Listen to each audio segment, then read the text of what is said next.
Hello. The YouTube link அனுப்புறீங்களா? I want to see that. Because if there are any questions, I want to know what is the question. Hello. Welcome to this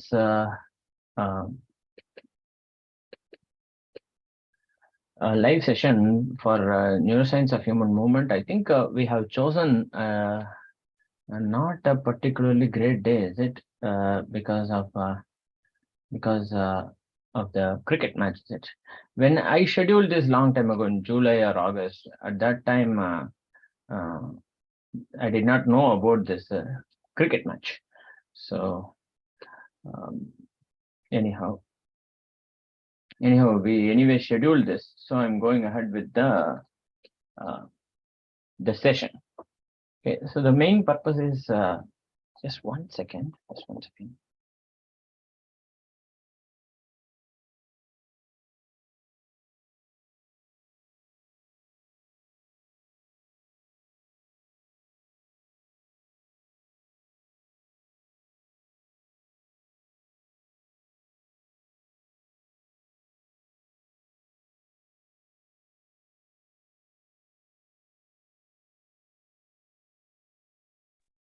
So, Anurag, are you online? Yes, sir. Oh, okay, Anu. Thank you. Thank you, Akshay. So, all right. So we scheduled this long time ago. We did not have a particularly specific date. We wanted to just have this session ahead of the exam, and so that the students get an idea about the exam. I'm not sure how many students are now there because of the cricket match. That's okay. We'll anyway go ahead and I will try to. Okay. Yeah, I'll try to share the screen and review the content. But before I do that, let's take some time to speak about the exam.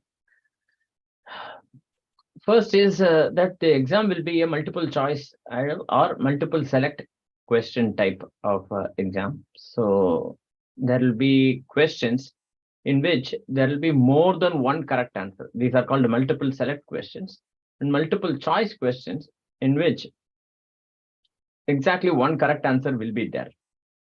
Okay. So in the case of the multiple select questions, right, depending on the answer you give, depending on, let's say the grading scheme, I think NPTEL will update you the grading, the latest grading scheme. It used to be that if you answer one of two correct answers, for example, you get only marks for that. That used to be the case. I hope that is still the case because NPTEL grading schemes keep changing. Also, one more thing that I want you to keep in mind regarding the MCQ and the MSQ situation is that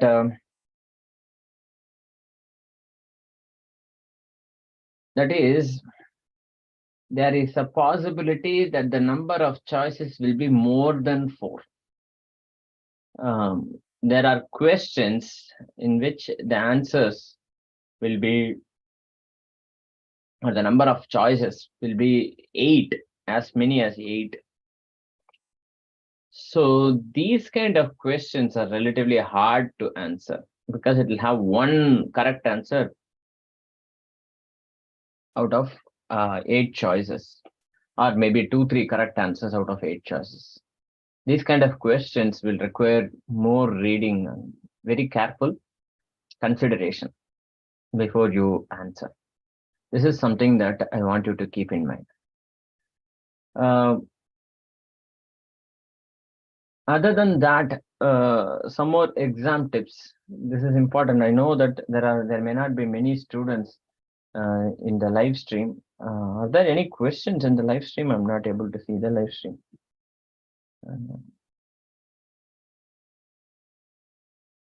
Not able to see the live stream. The average center of pressure displacement, the variable from the standard deviation center of pressure displacement.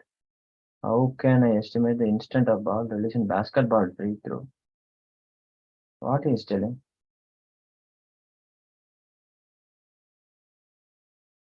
Basketball free throw.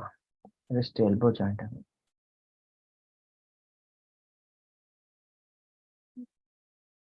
Of course, the average of any quantity is different from the standard deviation of that quantity, Saurav.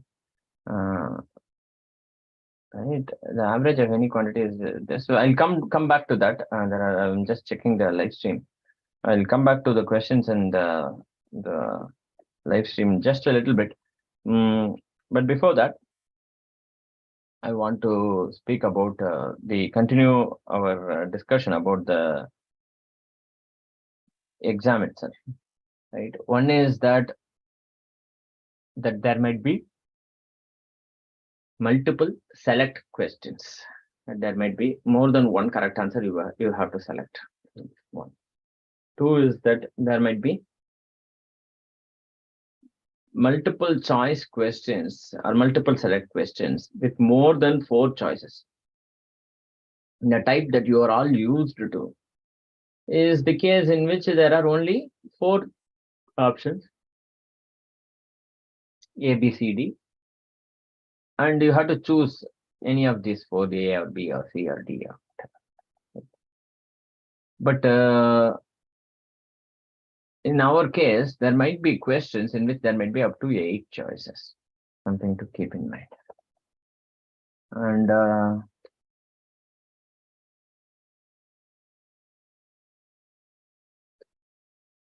opening the YouTube live stream on my laptop just to be sure.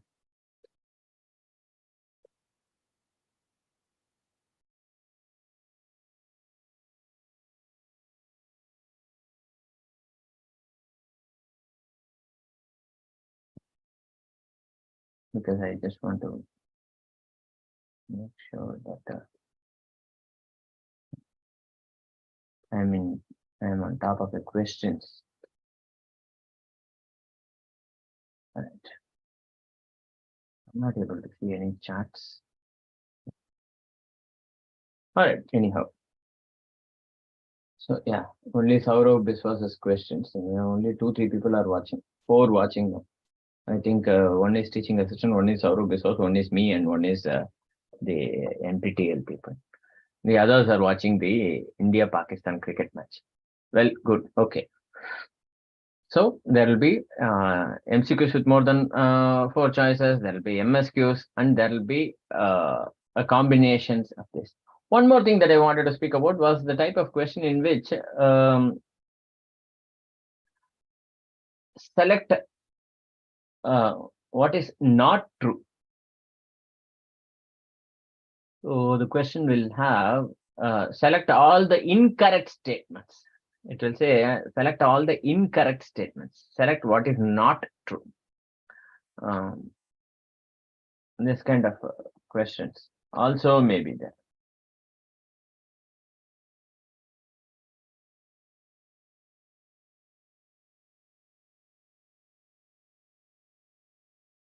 All right. One more thing to keep in mind. What else? Select all incorrect questions. So remember, we try our best to make sure that the in these questions with a negative in it, like incorrect or wrong answers, like that if the question is asking, we make sure we try to ensure that the incorrect or the wrong or the false statements is capitalized or bolded. But this may not always be true, so make sure that this is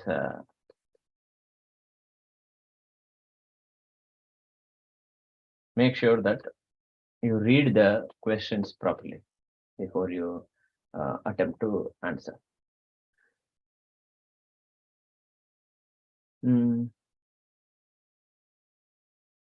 What else? These are the things I just wanted to share about the line of questioning. One more type of question that might come is statement A is one statement and statement B is another statement. Then the questions might be both statement, then the choices might be both statements A and B are true. Statement A is true, but statement B is false. Statement A is false, but statement B is true. Both statements are false.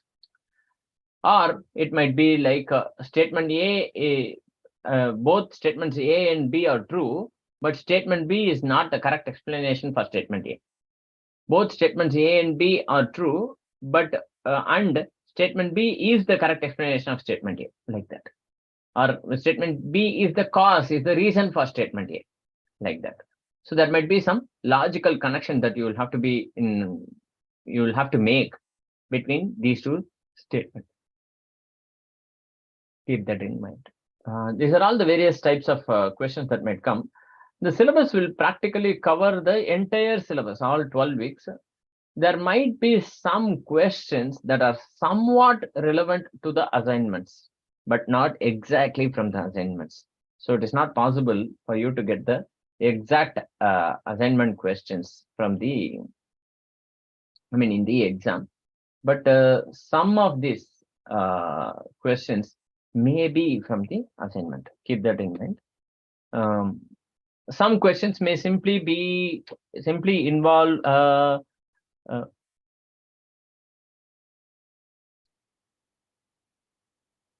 some questions may simply involve a recall of the slide content, may require you to go through the slides, and you might be in a position to simply recall and answer. But about half the questions, or perhaps more of the questions, will be about half the questions will be questions that will be a lot more involved, will be about, you will have to not just remember, you will also have to not just remember and recall, but also you will have to not just it will not just require you to have answered the assignments correctly, but also you need to be in a position to process or synthesize this information and be in a position to answer based on this synthesized information. So if you are simply remembering, or if you have simply memorized the content, you will be able to do well, but not extremely well. So there must be some synthesis of this. Okay. These are all the things that I wanted to speak about before I go through an overview. But let's see, there are some questions. Saurabh Biswas keeps on asking some questions, and I don't know how much of this is actually relevant to neuroscience of human movement.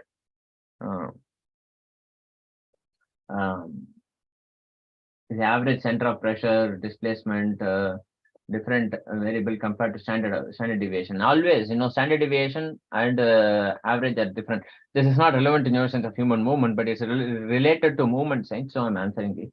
How can I estimate the instant of ball release by some variable such as elbow and wrist angle? Well, you can't really get the instant of ball release by elbow and wrist angle. I think that's hard to do. What is the current research on the relationship between rhythm and body movement? I do not know what this question means. Any software available to analyze human? There are many softwares available to analyze movement. How to classify self-paced movements in real time? Again, I do not understand this question, Saurabh Biswas. I do not understand exactly what you mean by self-paced movements in real time. Anyhow, with that, I have answered some of the questions. Whatever question that I can answer, I have answered. The other questions I have left because maybe it is not relevant to the course, or maybe I actually don't know the entire detail, or I'm not able to understand the specific question. All right, I will share the screen, and we will try to.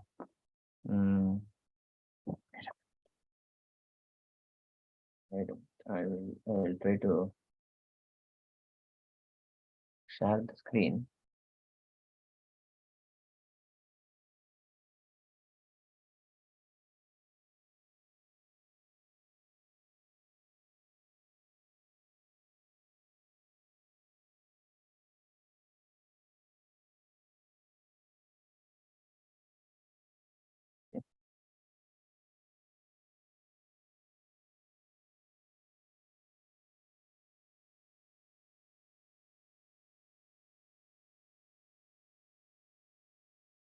Anurag, are you able to see my screen? Can you confirm?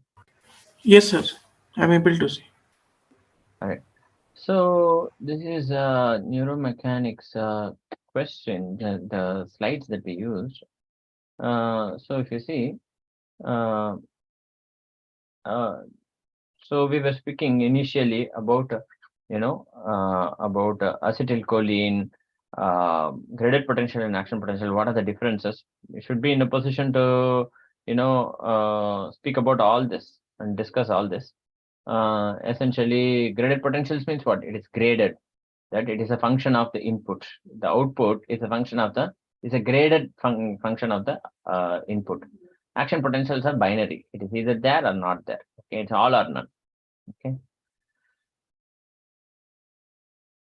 Uh, it may last. Graded potentials may last as long as a few seconds, but action potentials last only for a few milliseconds, few units of milliseconds. Remember the details. The voltages that you are discussing is in the order of tens of millivolts in the action potential. In the graded potential, you are speaking about units of millivolts. Okay, so fundamental differences in the amplitude and timing of these potentials, graded potential and action potential. Right. Remember also the nature of refractory period. What happens during the refractory period? The inactivation gate of the voltage gated sodium channel is closed. During this state, it is not possible to cause in the absolute refractory period. In the absolute refractory period, it is not possible to cause an action potential. In the relative refractory period, it is possible.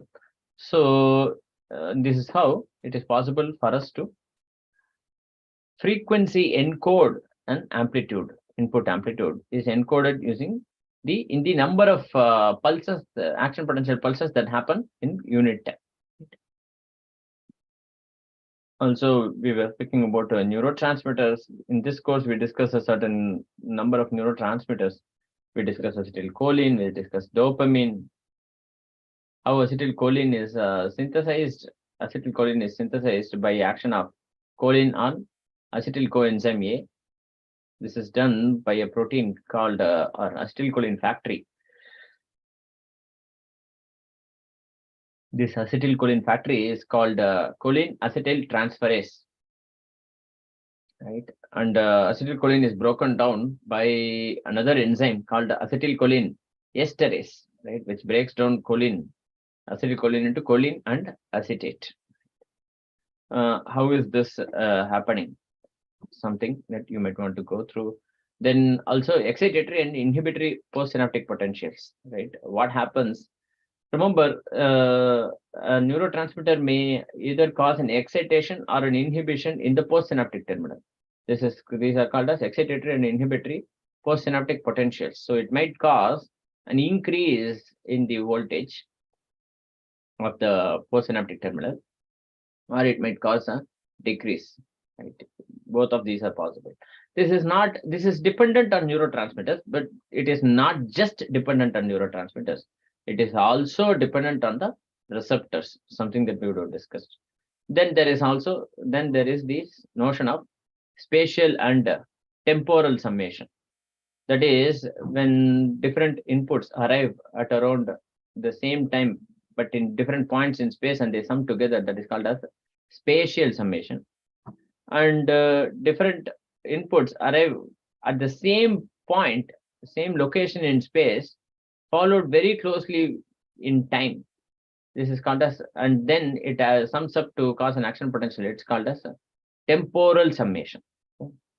In a neuron, both of these can and do happen. In the same neuron, it is possible for spatial summation to happen and also for temporal summation to happen. Something to keep in mind.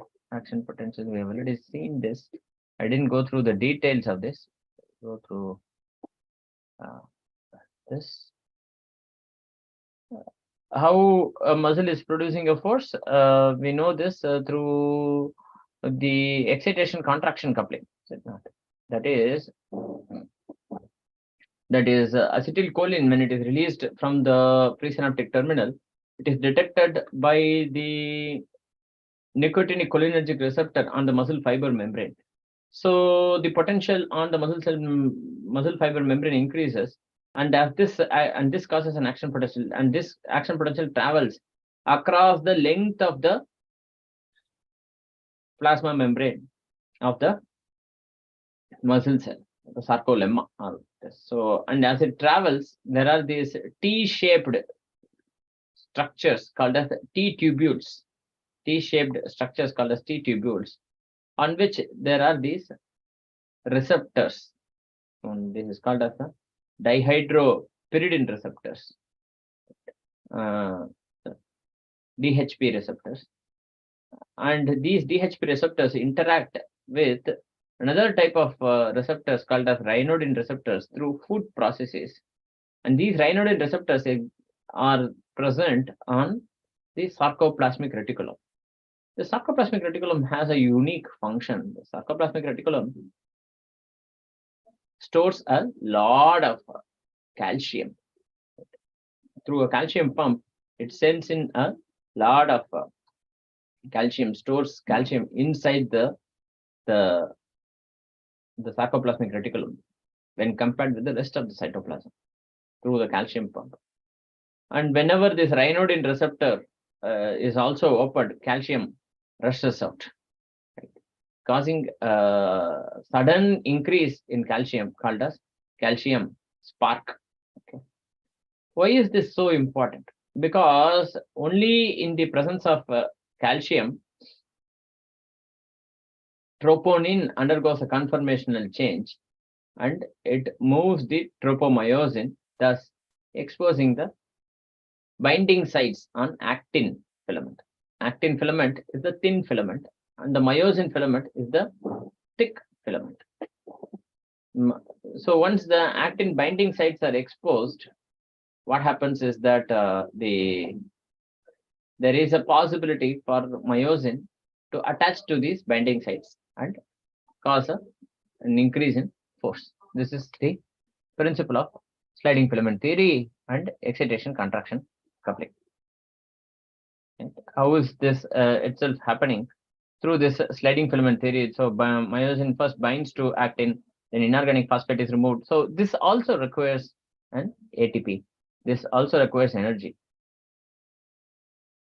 Whenever the third phosphate bond is broken, energy is released, leading to what is called as power stroke or pulling of actin, pulling of the actin filaments, right? Then the myosin goes into a low energy form. Then ATP binds to myosin. Then myosin and actin are unbounded, and then myosin gets back into a high energy form called as caulking of the myosin molecule, myosin head. Then myosin binds to the actin. Remember, actin can bind to myosin head can bind to actin only when there is calcium. Why? Because only in the presence of calcium, troponin moves the tropomyosin, exposing the actin binding sites. In the absence of calcium, tropomyosin covers all the binding sites. This is the principle of excitation contraction coupling. This is the principle of excitation contraction coupling and sliding filament theory.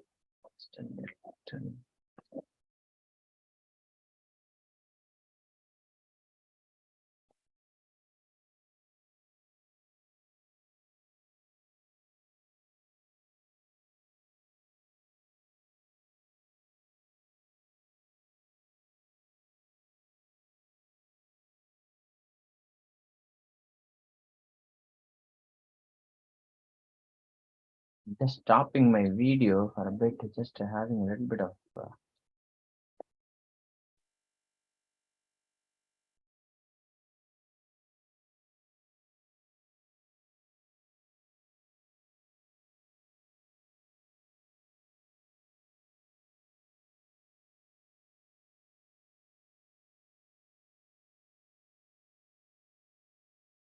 just stop screen sharing for now. Right? And I will stop my video and audio just for a little bit, have some water and get back in just 1 minute.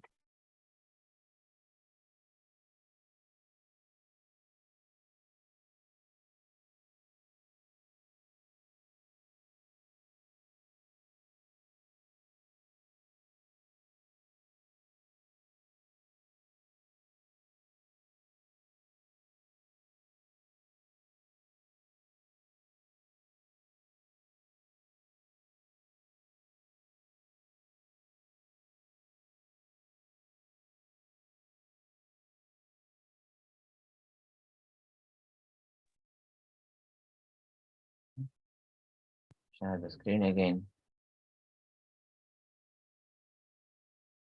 All right. This is the idea of skeletal muscle force production that we saw, and twitch and tetanus. You must know this by now, so I'll skip this. Then force length relationship and force velocity relationship. I love this topic, so it is likely I actually don't know what's on the exam, so I'm just sharing upfront that. Anu, are you able to hear me? Just to confirm, please. Anurag. Hello. Yes, sir. I'm able to hear. Okay, let's continue. I love these topics, so it is likely that this will be on the exam. But again, like I said, I actually don't know what's on the exam because I gave the question paper a long time ago. I don't remember the exact questions, and I have a huge database of questions in my head. So I give out questions, whatever comes to my head at that time, keeping within the NPTEL rules of breadth and coverage and depth. And so I keep in mind the NPTEL rules of setting the questions, but I don't remember the exact questions themselves. I actually don't know what the questions are. Only when I tried to find out, but I couldn't find out the questions because I've already shared. I forgot about them. But generally, if I like some topic, I like to quiz students on those topics. So these are topics that I like to discuss. So importantly, I would like to know, for example, why is the force in the force length relationship? It makes sense for the force to increase as the length reduces, but beyond some point, as the length keeps on reducing, why is the force reducing? Why is it a non-monotonic? This is a question that I usually ask the students. Why is this the case? Well, because as the length keeps increasing beyond the optimum muscle length, beyond the optimum sarcomere length, if the length keeps on increasing, what happens is that the force reduces because of reduced amount of overlap between actin and myosin. Okay. Because the number of actin myosin heads available to bind with actin keeps reducing as a function of as the length increases, this keeps on reducing because the amount of overlap, amount of possible contact, potential contact between actin and myosin keeps on reducing, right? So that makes sense. That's fine. But as it reduces, even as the length reduces further, the optimal muscle length will be optimal fiber length or optimal sarcomere length will be reached. Further, if the length reduces, the force reduces. Why is that the case? That is the question. Because after some point, if with further reduction in length, what happens is that the actin filaments themselves start touching. So there isn't this advantage of reduced length. The advantage of maximum overlap between myosin and actin is lost after a particular point, which is the optimum muscle length. After that, if the length reduces further, actin itself starts overlapping, not actin and myosin. Actin itself starts overlapping. Because of this reason, the length, as the length reduces beyond a point, force continues to reduce. Something to keep in mind. That is this situation. That is this situation, right? The one that I'm now highlighting. I think it's showing in this place. I hope it will show there also. That is that situation, right? I'm highlighting that part. Okay, let's go through that further. So that is the force length and force. That is the force length relationship. Remember, this length is a combination of two lengths. One is the active length, the other is the passive length.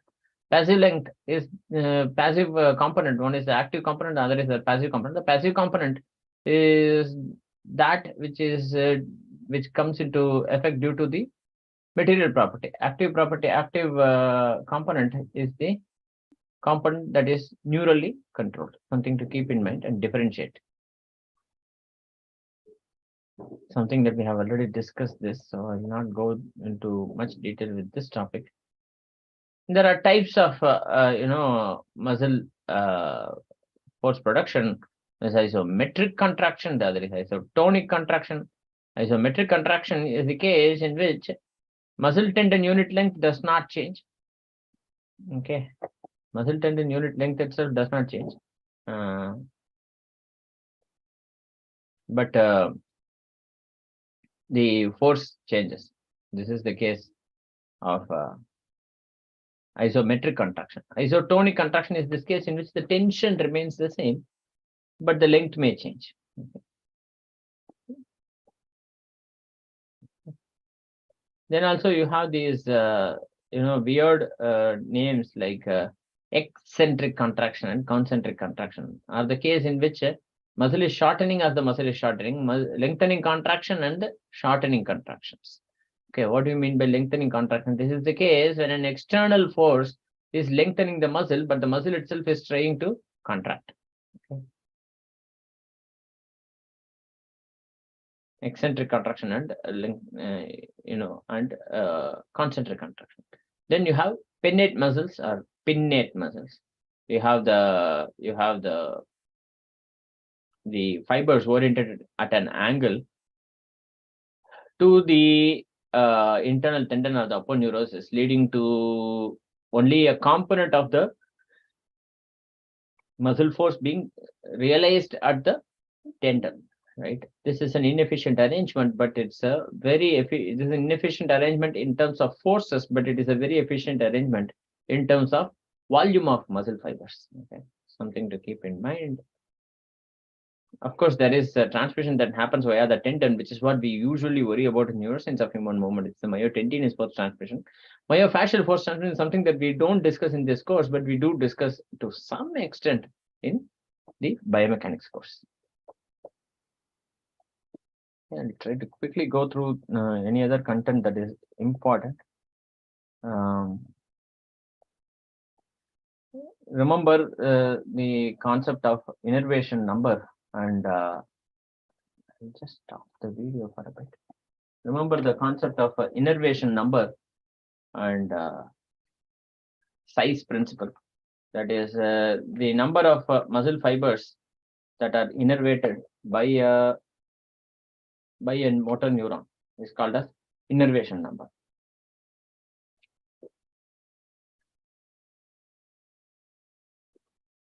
This number may vary between 5 to 2000, for example. That is, every time that motor neuron fires, for example, in the case of medial gastrocnemius, right? In the case of medial gastrocnemius, every time that motor neuron fires, 1934 muscle fibers will fire. That means what? That means the force that will be produced by the muscle will be the sum of all these forces, sum of all these 1934 muscle fiber forces. But in the same muscle, there are motor units of different sizes, right? Some of them may be small, some of them may be slightly bigger, some of them may be even more bigger. It turns out that there is an orderly recruitment of motor units in the order of their increasing size. This principle is called as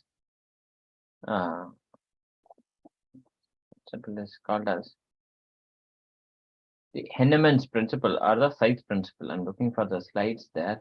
I'm not getting that. This one. This is called as the Henneman's principle or the size principle, right?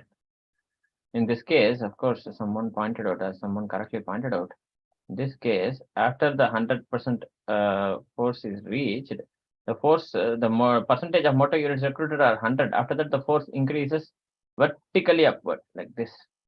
Okay, not like this. So this slide is wrong. This figure is wrong. Anurag, note this. This figure has to change. After once you have recruited 100% of the motor units, you have recruited 100% of the motor unit. After that point, the force increases due to rate coding only. Yes, sir. Okay, after that point, force increases, but the number of motor units cannot increase. Okay, so this figure has to change. There is a modified version somewhere. We'll have to update our database. Okay, so that is called as size principle and rate coding. But a question is, why is size principle true?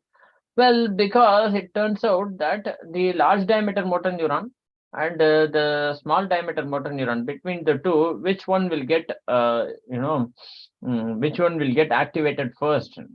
Because it turns out a given current, a given synaptic current will cause the large diameter motor neuron to fire first. Okay, check this out, whether this is right or wrong. This is right, but do check this out yourself. Please do check this out and convince yourself that this is indeed true. It's a large diameter motor neuron, a large diameter neuron that will get, which is why if you perform an indiscriminate stimulation in the muscle nerve, this will cause stimulation first, not in the motor neuron, but rather in the sensory neuron, right? In the 1A afferent first, right? Because that is larger than the motor neuron also. That is larger than the motor neuron. Okay, which is why you will first see the 1A afferent reflex or the H reflex first, and then the M response that will come. Okay, something to keep in mind. This is related to the motor neuron size.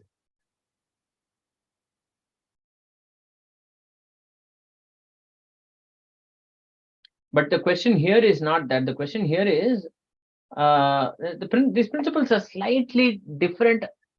They seem somewhat contradictory. In this case, I'm saying the first motor neuron that will get attracted, that will get activated will be the smaller motor neuron. No, why? How is this? Isn't this contradicting the previous principle I just said? 1A afferent will get this first. Check this. Do check this. Students who are listening to this recording, do check this. Okay. It is entirely likely, it is very likely that there might be a question from this. Do check this. For reference, do check Candle and Schwartz. Okay. Do check Candle and Schwartz.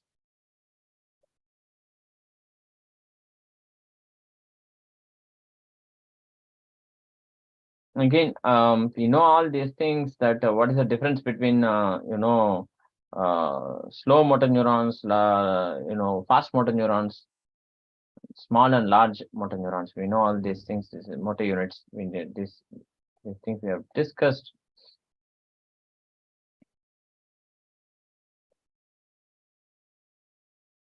Physical activity causes a change in the speed of contraction, maximal force, and fatigability of motor units, and power exercises such as high intensity exercises increases speed and maximal force.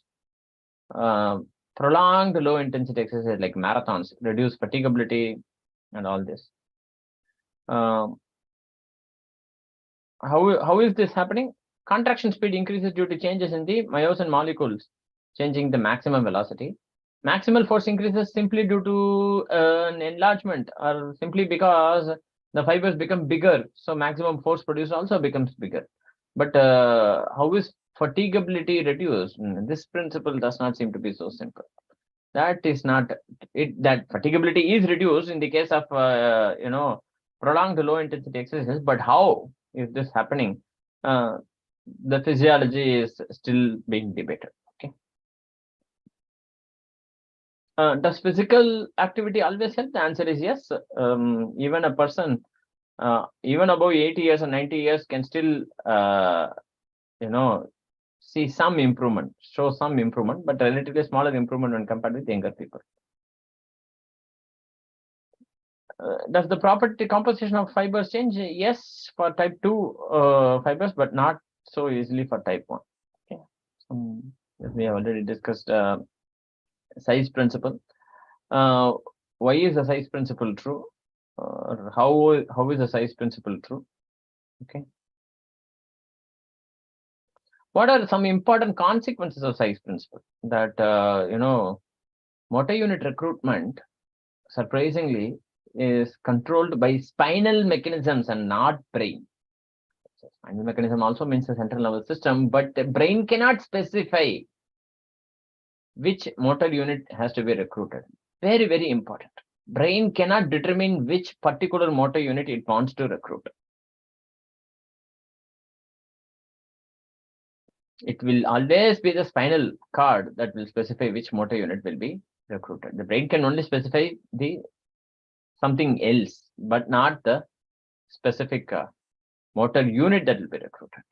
Motor units are always activated in the order of increasing fatigability, because they are also recruited in the order of increasing size, which means that they are activated in the order of increasing fatigability.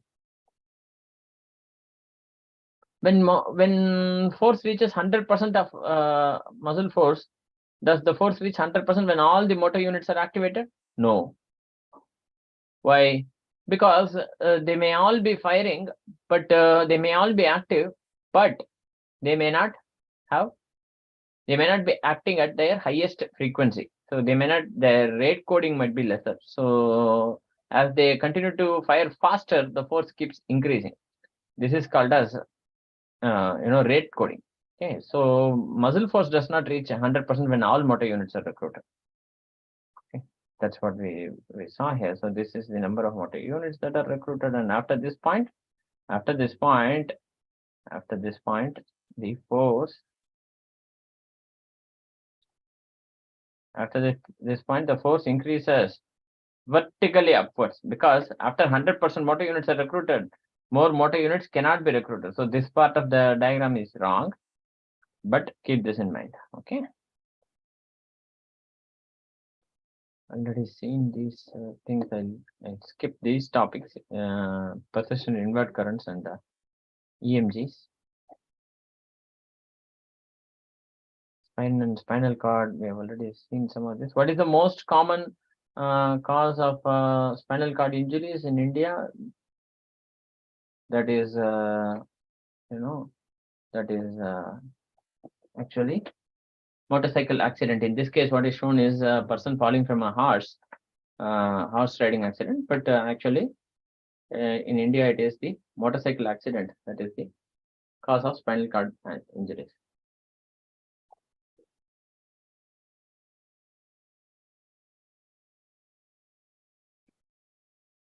This causes a tremendous amount of physical trauma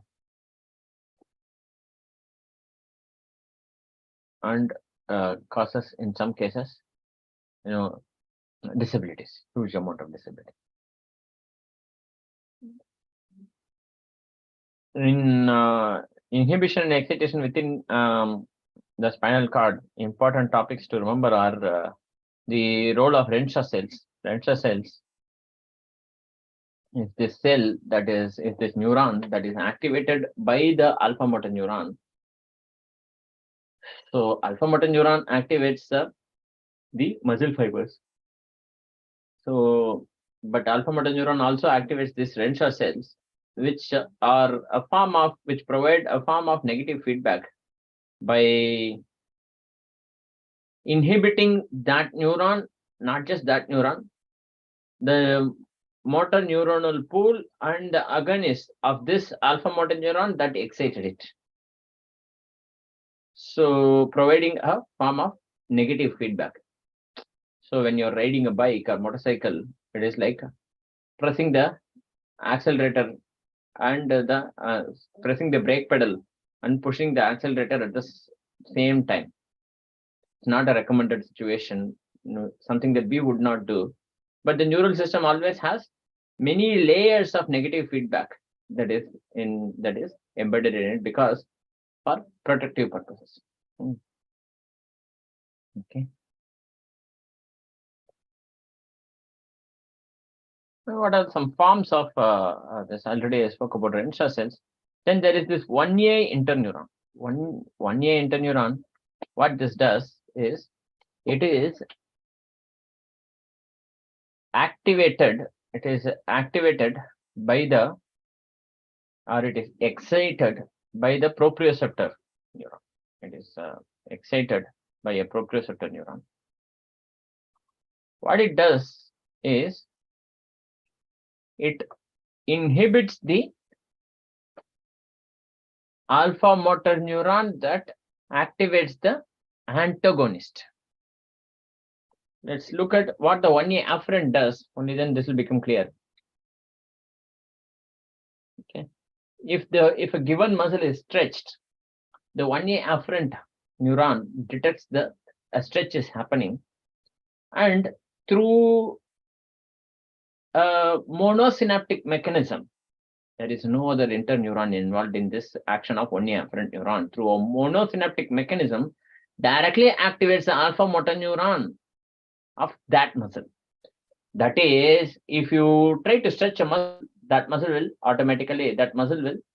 try to contract.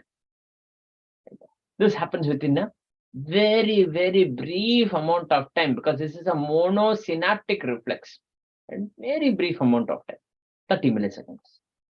In some cases, even lesser. Right. Now, what can be some of the reasons why this muscle will be stretched? It is possible that the antagonist muscle is contracting. Okay. If the antagonist muscle is contracting, it is possible that the agonist muscle, this given muscle, will be activated or stretched. It will be stretched. So if the antagonist muscle is contracting, maybe if we inhibit the alpha motor neuronal pool of that muscle, then it will no longer contract, providing a form of negative feedback. Right? To do that, there is an interneuron that inhibits the alpha motor neuronal pool of the antagonist. This interneuron is called as 1A interneuron. This 1A interneuron is excited. This 1A interneuron is excited by the 1A afferent, and this 1A interneuron inhibits the antagonist pole, thus providing a form of negative feedback through mechanics. Mechanical negative feedback is provided by this 1A interneuron. Okay. Because it prevents further contraction of the antagonist muscle. Okay. So 1A interneurons are activated by the 1A afferents, and they inhibit the alpha motor neuron, and they reduce that causes an increase of the agonist force. Something to remember. Renshaw cells, on the other hand, forms part of two loops. So what the Renshaw cell does is, one is that it inhibits the alpha motor neuron that activates it. So that is this loop. Renshaw cell is activated by the alpha motor neuron, which inhibits that alpha motor neuron. Right? That thus keeping a balance of the force in the agonist mode. But what it also does is it inhibits the 1A interneuron. Remember, what is the function of the 1A interneuron? The 1A interneuron is inhibiting the alpha motor neuron of the opposing muscle, right? Of the opposite muscle, of the antagonist muscle. So, if the inhibition that is sent to the opposing muscle or the antagonist muscle is reduced, that means the probability that the antagonist muscle will fire or will contract increases. This is two minuses in series. This is inhibition of the inhibition. 1A interneuron is doing an inhibition to the alpha motor neurons of the antagonist, and that neuron itself is inhibited by the Renshaw cell. So there is an inhibition of an inhibition, also called as disinhibition. Okay, this inhibition of inhibition is excitation, but it's not so simple. It's not minus into minus is plus. It's a little bit more complicated than that. That is, you are only increasing the probability that that muscle will fire, muscle will contact. You are not actually causing an excitation. Inhibition of inhibition is not an actual excitation, but the probability a given postsynaptic potential can cause an excitation increases when there is a disinhibition, is it not? So in that sense, it is more of an excitation. Okay.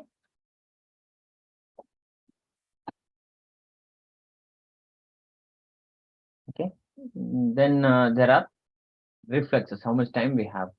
We're almost out of time. I'll try to quickly summarize, and we'll stop here. If there are no questions, I'll stop here, and then I will briefly speak about brain structures. Okay. There is a H reflex, which is a monosynaptic reflex, and then there is an M response, that is a direct muscle response that happens, and there is also an F wave that is also discussed frequently. There is a relationship between stimulus intensity and amplitude of the response in H reflex and M response. Okay.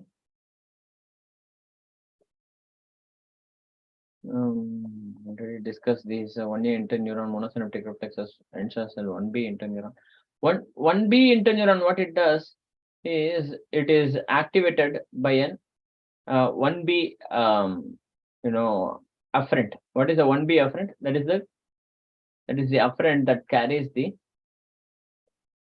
information from the Golgi tendon organs. Okay, that is the afferent that carries the information from the Golgi tendon organs. So that is, it becomes active when a muscle is contracting. Golgi tendon organs produce an output whenever the muscle tension increases or when the muscle is contracting. And so they cause through an interneuron and inhibition of this alpha motor neurons, right? So that is called as 1B interneuron related reflexes. It's not actually this is not a monosynaptic reflex, unlike the 1A afferent reflex, because there is an interneuron that is involved. Okay, 1A interneuron, 1B interneuron is always there. 1A afferent pathway, that is activation of any alpha motor neuron, can happen in a monosynaptic manner, but inhibition of alpha motor neuron must involve an interneuron, because proprioceptive neurons are all excitatory neurons. All proprioceptive neurons, that might be a muscle spindle, that might be a Golgi tendon organ, they are all excitatory neurons. They cannot inhibit. Because of this reason, there is a necessity to involve a 1B interneuron. Okay, something to keep in mind. Do also check the videos. Okay. So then what else do we have? We have brain structures, we have primary motor cortex, we have basal ganglia, we have cerebellum. In primary motor cortex, please do go through all the important works. So there are the last two set of slides, set of videos in which we go through all the works, some 20-25 papers, all the works, and try to master these. What is the difference between kinetics, kinematics, forces, which was measured, population vectors, method that was used, was it stimulation, was it recording, was it microstimulation, was it microelectrode recording, was it, did it involve population vector method, and so on and so forth, all those things. Remember that. Also remember the questions and the topics related to stroke and rehabilitation. Stroke and rehabilitation. Is a stroke, is the disability related to size of the lesion, volume of the lesion? What is the critical period? What is it related to the species? Is it related to, for example, which species recovers fast, which species recovers slow, which species are at an advantage after stroke, which species don't have such an advantage after stroke? All those things. Okay. Those are the last few lectures. Do go through all the lectures, but at least go through, if you are having a short of time, at least go through the last few lectures. These are very important. I remember one more time, I am not saying this is what is going to come in the exam. I don't know what's going to come in the exam. Okay, please remember that. I actually don't know or don't remember anything that's on the exam, because we give question papers to NPTEL long time in advance. We have many other things that are happening. I'm teaching other courses. I'm fully occupied, also advising several PhD students. I'm fully occupied. I actually don't remember what's on the exam. But I'm guessing if I'm setting a question, what are some questions that I'll ask? What are some topics that I would want to emphasize? So you would do well to check these. That doesn't mean that there is a guarantee. You can't come back, for example, and say, you said this will be on the exam and it did not come. I am not saying that this will come on the exam. Please remember that. I'm not saying that. Okay. Regarding the cerebellum, important topics are concerning the pathways. that are involved. Importantly, I like these topics of dentate to rubrothalamic pathway, dentate nucleus to the thalamus, the dentothalamic pathway, dentate to rubrothalamic pathway.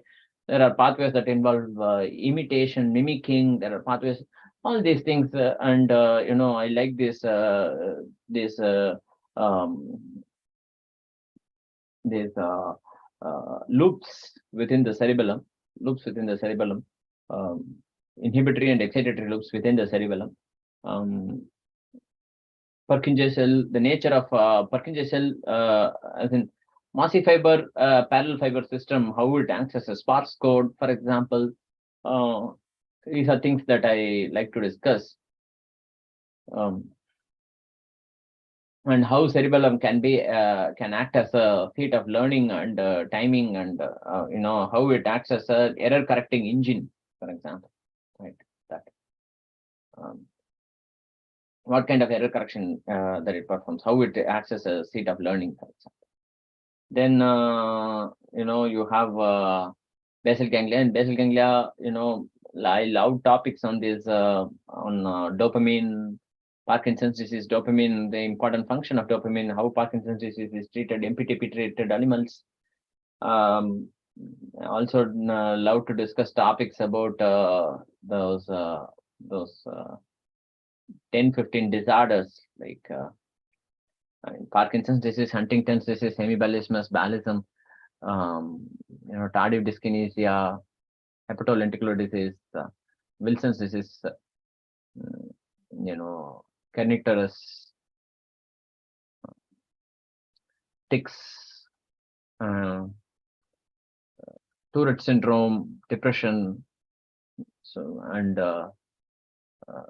athetosis, all of these I discuss in some detail. Those basal ganglia, also reward-related behavior, and I like to discuss loops within the basal ganglia, like the direct pathway, the indirect pathway, and the important nature of dopamine as an always as an excitatory pathway when compared with the others. So regardless of whether the dopamine is activating the direct pathway or the indirect pathway, the net effect that dopamine has on the thalamocortical neurons is always excitatory. Why?